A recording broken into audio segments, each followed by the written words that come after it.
Pessoal, sejam bem-vindos. Vamos a mais uma aula, a segunda aula da equação de Bernoulli. E hoje nós vamos ver um pouco das interpretações desta equação. Então, como eu disse na introdução, esta equação ela tem várias formas de ser deduzida. Isso acontece muito rotineiramente na física. Como nós estabelecemos equações com bases físicas e consistentes, é normal que duas vias, por exemplo, acabem em uma mesma equação, como é o caso da equação de Bernoulli. Na equação de Bernoulli, nós vimos seu desenvolvimento através de um balanço de forças. Mas se nós fizéssemos, ao invés de um balanço de forças, um balanço de energia, esta equação seria a mesma? A resposta é sim. Então nós vimos uma equação muito parecida com a equação de Bernoulli, lá quando nós aplicamos o teorema do transporte de Reynolds à energia do sistema, à energia mecânica do sistema. Então, nós podemos ver a equação de Bernoulli como um balanço de energia do sistema, onde o trabalho realizado pelas forças de pressão e gravitacional sobre a partícula do fluido é igual ao aumento de energia cinética da partícula. Perfeito? Então, quando nós aplicamos o teorema do transporte de Reynolds à equação de energia, nós tínhamos esta equação aqui, aproximadamente esta equação. A somatória das entradas da energia específica, pressão, cinética e gravitacional, é igual à somatória das saídas mais as entradas e saídas devido a outros termos, como por exemplo as perdas viscosas, ao aumento da energia devido a um bombeamento usando uma bomba, perda de energia devido a uma turbina, etc. Se nós considerarmos, pessoal, um caso especial onde o escoamento é incompressível, uma entrada e uma saída, as duas unidimensionais, sem nenhum dispositivo de trabalho mecânico e atrito desprezível, nós teremos essa equação. Essa somatória na entrada é igual à somatória na saída, que é igual a um valor constante. E aí nós caímos na equação de Bernoulli. Então nós podemos ver que essa também é uma equação de energia. É uma equação de força e uma equação de energia. Basta nós modificarmos seus termos, né, à medida do objetivo que desejamos. Então, pessoal, esses são termos de energia, perfeito? Além disso, nós temos a equação de Bernoulli na seguinte forma. Uma pressão mais algo dessa forma igual constante. Ou seja, seus termos têm unidades de pressão de Pascal. Se nós fazemos isso, nós podemos enxergar isso aqui como pressões. Então, pessoal, nós podemos dizer que a soma desses três termos é igual a uma pressão total daquela linha de corrente. Se é uma pressão total, nós temos diferentes tipos de pressão. Então temos aqui uma pressão estática, uma pressão dinâmica e uma pressão hidrostática. A pressão estática não tem nenhum efeito dinâmico. Ela representa a pressão termodinâmica real do fluido. É a mesma pressão, né, que nós utilizamos quando vamos procurar pelas propriedades do fluido uma tabela termodinâmica. Então a gente vai lá e pesquisa sobre isso. Por exemplo, um cilindro com gás comprimido, com ar comprimido. A pressão ali no seu interior é a própria pressão estática. O segundo termo, pessoal, é uma pressão dinâmica. Então aqui, ó, primeiro termo. Segundo termo, uma pressão dinâmica.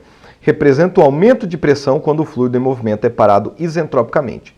Então, quando nós temos, por exemplo, um carro em movimento, desenhar um carro muito bonito, tá? Aqui à frente do carro, ele está em movimento. Se houver um anteparo e esse carro se chocar contra esse anteparo, ele causará uma força sobre essa parede. Essa força dividida pela área é uma pressão sobre essa parede. A mesma coisa é uma partícula de fluido. Se ela está em um movimento, ela tem uma velocidade. Se ela for parada, essa velocidade se transforma em uma força. Essa força caracteriza uma pressão. Então, essa é a pressão gerada por uma velocidade. E qual é o valor dessa pressão? É ρ, V ao quadrado, sobre 2. Então chamamos isso de pressão dinâmica.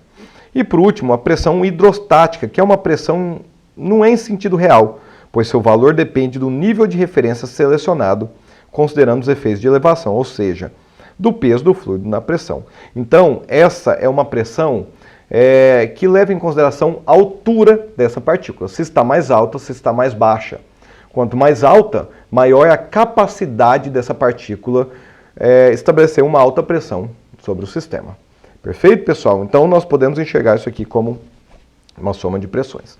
E nesse tocante, vamos imaginar agora uma partícula que viaja em uma direção horizontal. Ou seja, o Z dessa partícula é constante, a coordenada Z é constante.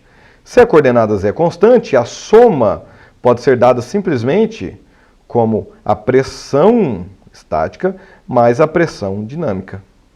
Isso aqui é igual a uma pressão 2 em um determinado ponto. Este ponto, pessoal, nós chamamos de ponto de estagnação. É um ponto, pessoal, onde a velocidade foi levada a zero. Então, pessoal, quando nós consideramos um ponto de estagnação, é um ponto onde a partícula é frenada até sua velocidade nula. Onde isso acontece? Por exemplo, aqui ó, no bico de uma aeronave. Então, as moléculas de ar estão viajando. Uma molécula, por exemplo, especificamente, se depara bem com o bico, exatamente no centro do bico. Aquela molécula vai ter sua velocidade levada a zero instantaneamente. Neste período, a sua pressão sobe muito. Por quê? A sua pressão incorpora pressão dinâmica. Perfeito? Quando ela incorpora essa pressão dinâmica, ela sobe e é chamada de pressão de estagnação. Isso acontece em qualquer sólido que tenha uma região de bifurcação, tá? Uma região de bifurcação. Falei no mineirês, né? Bifurcação. Mineiro característico. Perfeito, pessoal. Então, neste intervalo de tempo, nesse instante de tempo, a partícula não está indo nem para cima, nem para baixo. E após isso, pessoal, ela tem uma bifurcação, ela pode ir para cima ou para baixo, tá? Não existe nenhuma lei que preveja isso. Uma próxima interpretação, e a última que vamos ver aqui, né, em aula, é a interpretação, pessoal, da seguinte forma. Vamos agora dividir todos os termos por ρg. Então, pressão sobre ρg, velocidade ao quadrado sobre 2g e altura. Todos esses termos têm unidade, pessoal, de metros. Perfeito? De altura, de comprimento. Então, a isso, pessoal, vamos chamar de altura total.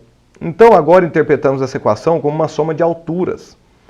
E essas alturas são dadas pelos seguintes termos. Uma altura de pressão, uma altura de velocidade e uma altura de elevação, que é a própria altura. P sobre ρg é a altura de pressão e representa a altura da coluna de fluido que produz essa pressão. Perfeito? Então, para nós termos essa pressão, qual seria, por exemplo, a coluna daquele fluido especificamente que produz essa pressão? Perfeito? A velocidade ao quadrado sobre 2g é a altura de velocidade, representa a elevação necessária para que o fluido possa alcançar essa velocidade em queda livre. Então vamos imaginar uma caixa de água, ela está repleta de água, perfeito? E uma tubulação, essa tubulação vai chegar lá na torneira. Certo? E vamos imaginar que o caminho entre as moléculas até essa torneira é um caminho ideal, liso, perfeitamente liso. Pessoal, qual será a velocidade do escoamento nesta região? A velocidade do escoamento nessa região depende dessa altura aqui, uma altura h. Perfeito? Então nós podemos descobrir qual que é essa altura através do quê? Da velocidade. E qual que é essa altura? Nós calculamos da seguinte forma, v ao quadrado sobre 2g. Então, esta é a interpretação física dessa altura. E por fim, z é a própria elevação, que é a elevação de fato deste ponto, perfeito? Do escoamento. Certo? Pessoal, então, dessa forma, nós temos diferentes interpretações da equação de Bernoulli. Isso é muito interessante em algumas aplicações que vamos, utilizar mais à frente. Muito obrigado. Na próxima aula vamos falar aqui, só um gostinho de linhas piezométricas e linhas de energia, tá? E vamos entender um pouquinho sobre a perda de energia real ao longo da tubulação. Muito obrigado, até a próxima aula.